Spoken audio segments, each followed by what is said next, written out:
Mr. Lovecraft, I'm a huge fan of horror movies, and a lot of people list you as an influence. What are some of your favorites? I was very curious being around in the infancy of film, seeing cinema take off. And even when I was alive, monsters were beginning to creep in, creature features were becoming a thing. It was seeing this blending of horror and film. It was wonderful. Although I cannot help but think in the intervening decades, something has gone wrong.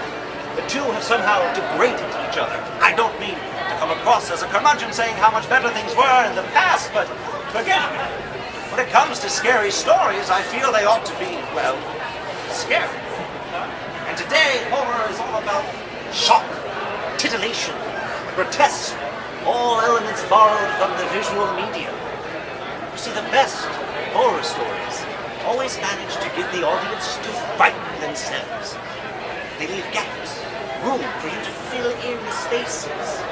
Because the most deviant and terrifying minds have always belonged to the casual reader. And take this, for example. You're reading a book, you come along a passage that says, "It came out of the gloom, a shadow from a child's nightmare." Well, that image is going to be different from person to person to person.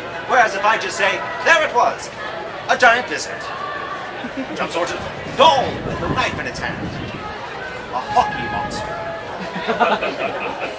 These images might seem iconic, but over time they become cliché and eventually degrade into self-parody.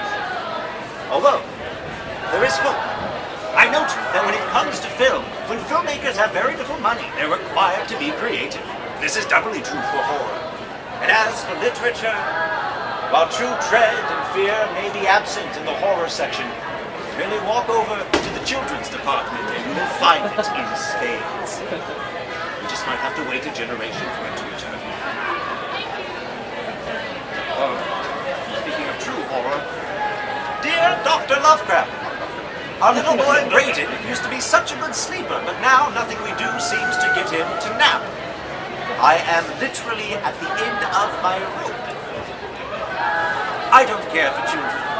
I understand that they're necessary for the propagating of the human species, and, well, some people are charmed by their chirps and mewings, but I do not care for their sticky little fingers and their uncanny capacity for mimicry. No, I've never been comfortable around these Lilliputian doppelgangers, I confess.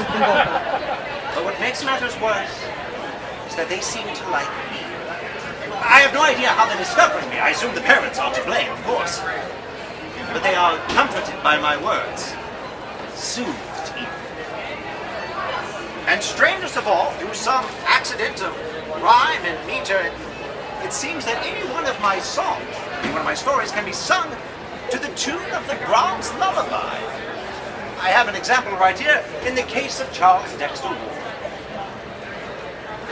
From a private hospital for the insane near Providence, Rhode Island, there recently disappeared an exceedingly singular person.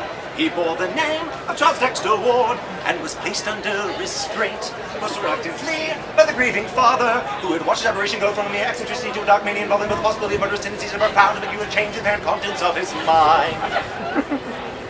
Is everyone still awake? Good, we can continue.